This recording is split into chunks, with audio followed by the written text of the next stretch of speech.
मैं रामशरण प्रवक्ता डाइट फिरोजाबाद। आज हम डीएलएड सेकेंड सेमेस्टर के अंतर्गत हिंदी भाषा और हिंदी भाषा में इकाई 8 क्या है? शिक्षक के निर्देश के अनुसार छोटे छोटे वाक्यों को लिखना। आज इस टॉपिक पर हम चर्चा करेंगे कि शिक्षक निर्देश कौन कौन सा देना चाहिए विद्यालय में,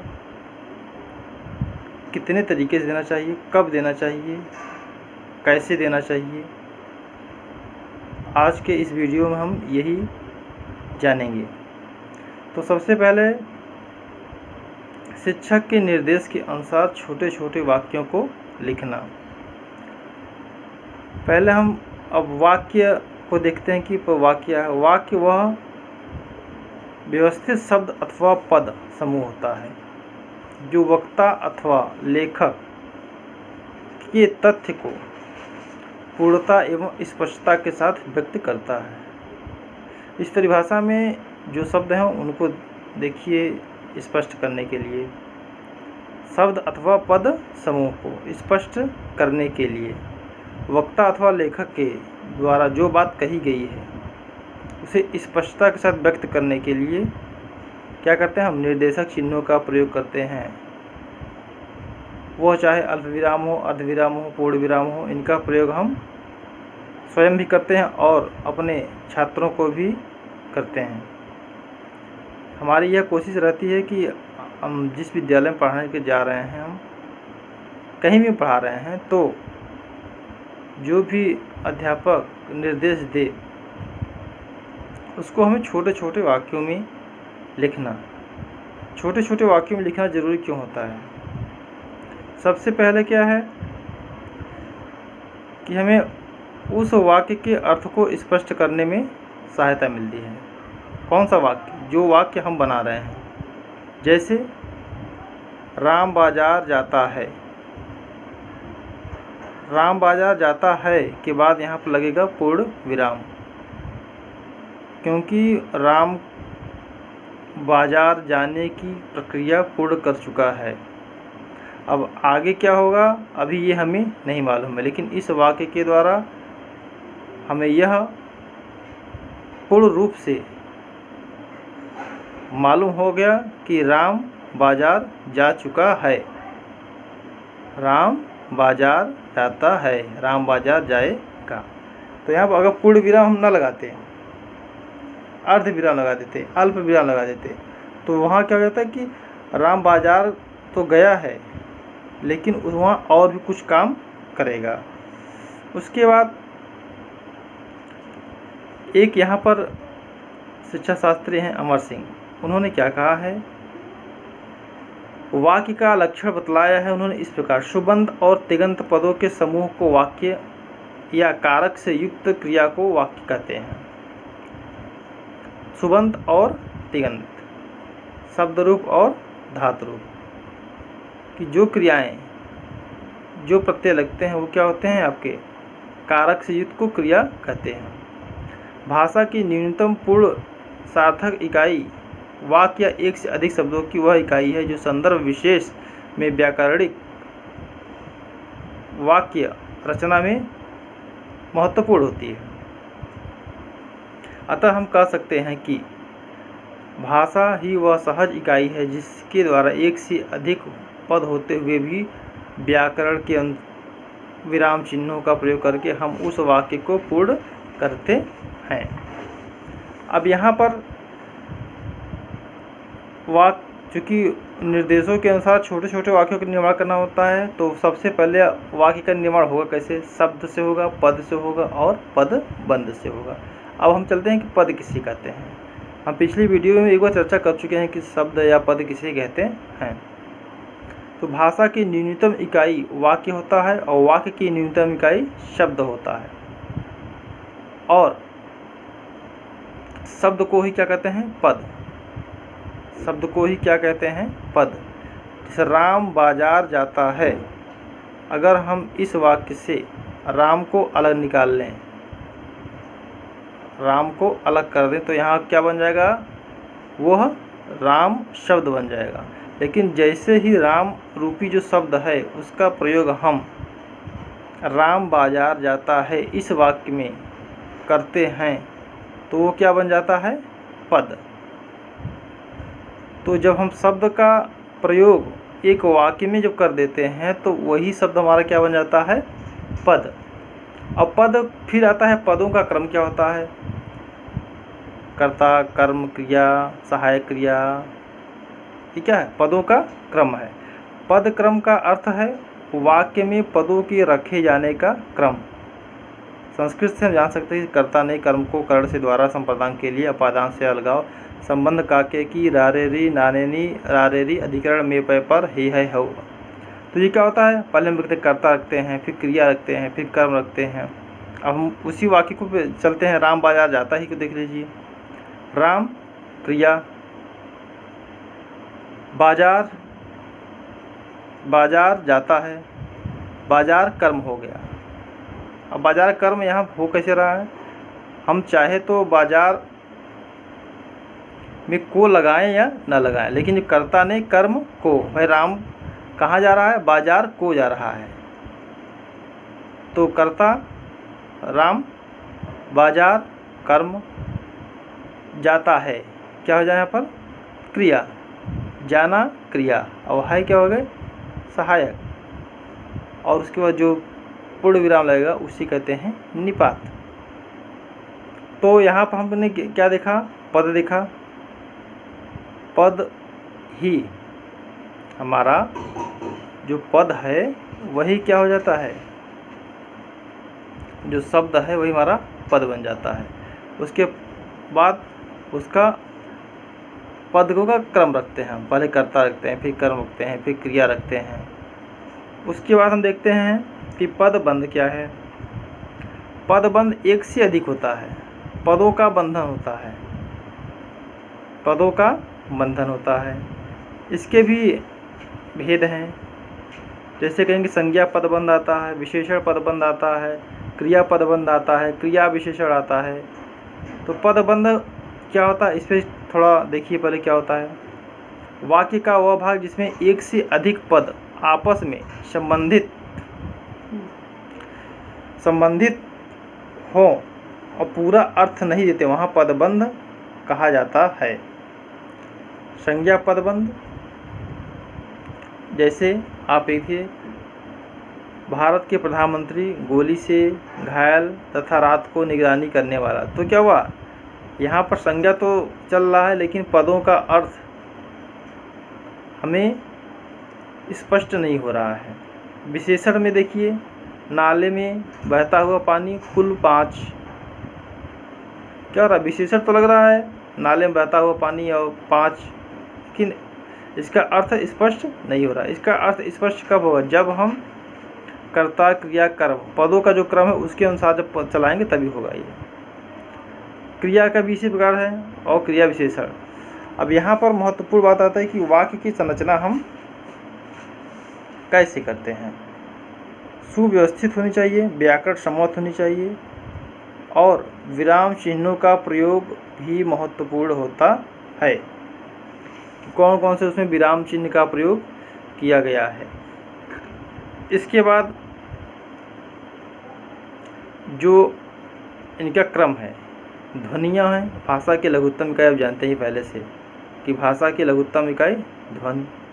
उसके बाद शब्द का जब हम प्रयोग करते हैं वाक्य में तो बन जाएगा पद, पद के बाद उपबंध बनेगा, उसके बाद उपवाक्य, फिर वाक्य। अब आगे क्या करेंगे हम? आगे हम देखते हैं, अब इसमें पदबंध चूँकि निर्देशों के अनुसार लिखना है तो हमें कर्ता ने कर्म को करण से द्वारा संप्रदान के लिए अपादान से अलगाव संबंध का के की रा रे री अधिकरण में पे पर संबोधन हे है हो अरे, इनका ध्यान रखना पड़ेगा। अब उसके बाद वाक्य के गुण भी होते हैं। प्रसिद्ध वैयाकरण, संस्कृत के वैयाकरण विश्वनाथ जी ने क्या वाक्य के 3 गुण कहा। योग्यता होनी चाहिए, आकांक्षा होनी चाहिए और सन्निधि होनी चाहिए। योग्यता का मतलब होता है हमारी योग्यता से नहीं, हम जिस वाक्य को लिख रहे हैं, जिस पद को लिख रहे हैं, जिस पैराग्राफ को लिख रहे हैं, जिस उद्धरण को लिख रहे हैं, उसमें योग्यता हो अपने अर्थ को प्रकट करने के लिए। उसके बाद आकांक्षा व्यक्तिगत आकांक्षा भी होती है कि हम ऐसे हो जाएं, हमें लोग ऐसे जाने। आकांक्षा ये व्यक्ति की होती है, लेकिन हम शब्द के लिए या भाषा के दृष्टि से क्या आकांक्षा रखते हैं?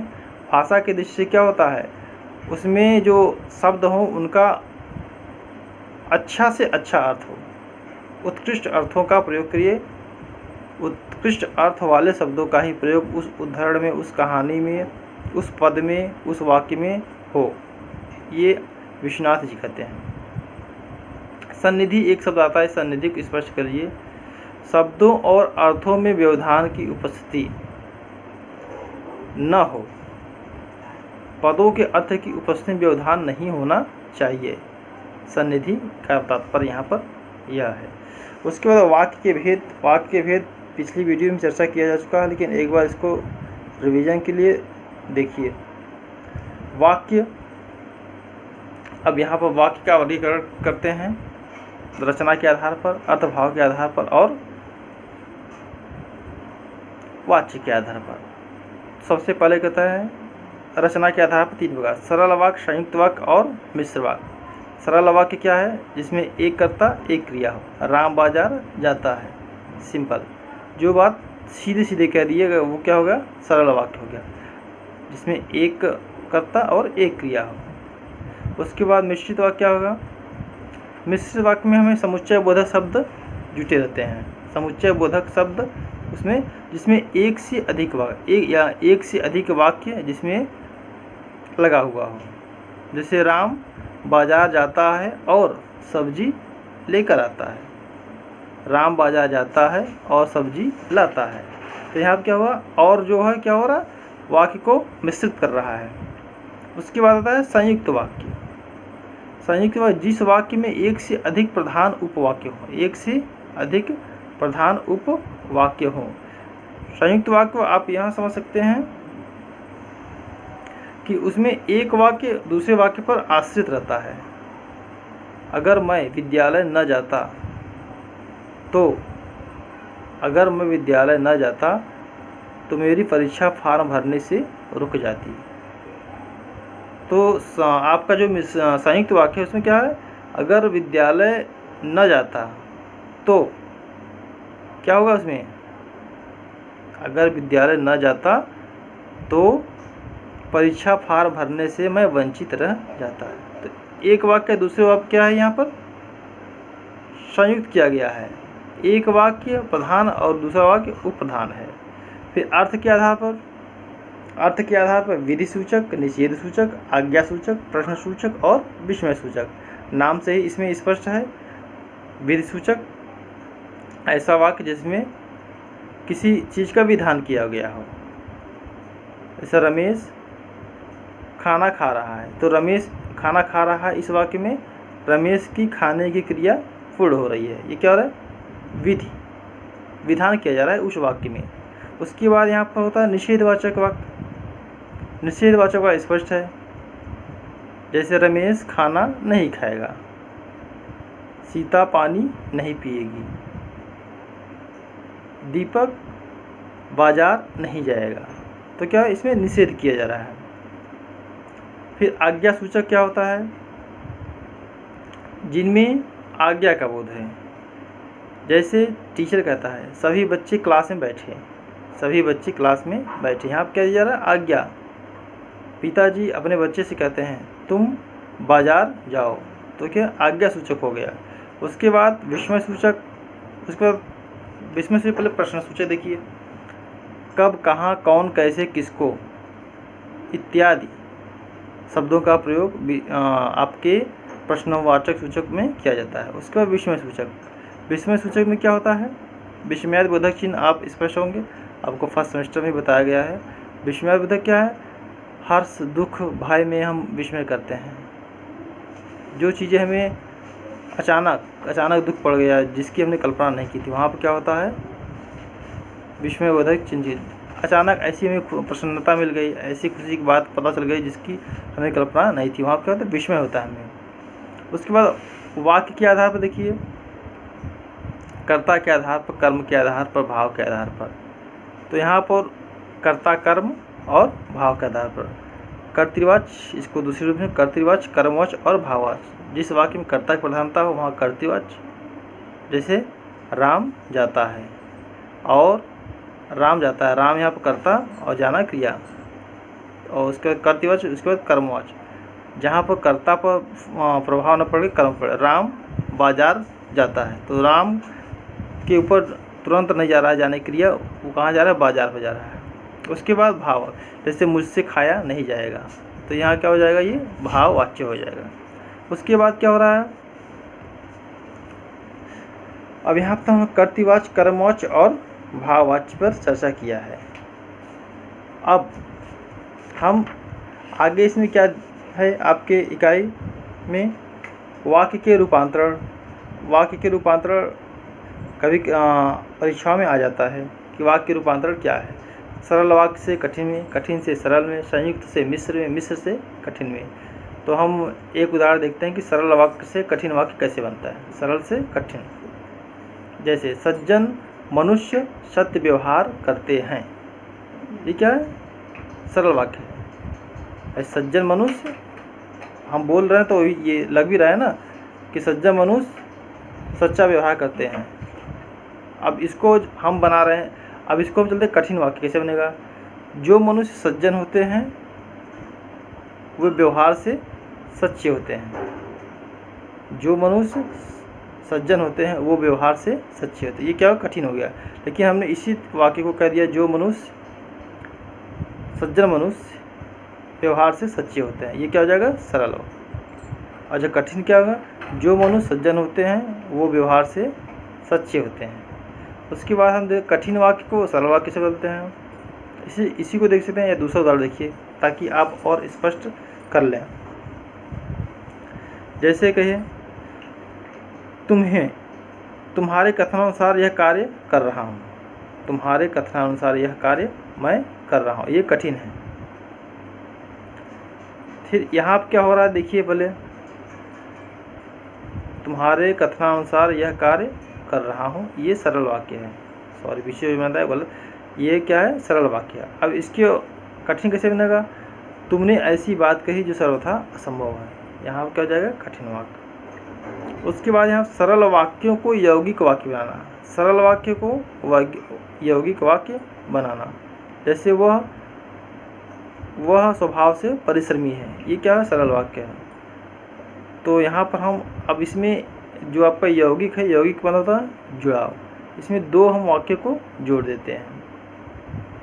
जैसे अब यहाँ पर एक उदाहरण देखिए, इसका सरल वाक्य क्या है, स्नान आदि से निवृत्त होकर गीता रहस्य का अध्ययन किया, ये आपका सरल वाक्य हो गया। लेकिन अब हम इसमें यौगिक बनाएंगे, दो शब्दों ऐसा बनाएंगे, दो वाक्य मिल रहे हैं इसमें, स्नान आदि से निवृत्त हुआ और गीता रहस्य का अध्ययन किया। तो सरल वाक्य और यौगिक वाक्य बनाने के अगर आ जाता है, परीक्षा में पूछा जाता है, तो आप सरल वाक्य तो स्पष्ट कर लेंगे कि वो अपने आप सरल लगता है, हमें आप पढ़ेंगे तभी लग जाता है कि सरल। लेकिन वो यौगिक वाक्य के लिए आप कुछ ऐसे समुच्चय बोधक शब्द हैं जो कि उसमें आते रहते हैं, और, तथा, एवं, व, लेकिन, ये सब शब्दें आती रहती हैं। उसके बाद हम इस इकाई में वाक्य को अध्यापक के निर्देशन से वाक्य में छोटे छोटे पदों का निर्माण करना जाना है। और अब अगली टॉपिक पर हम चर्चा अगले वीडियो में करेंगे। तब तक के लिए धन्यवाद।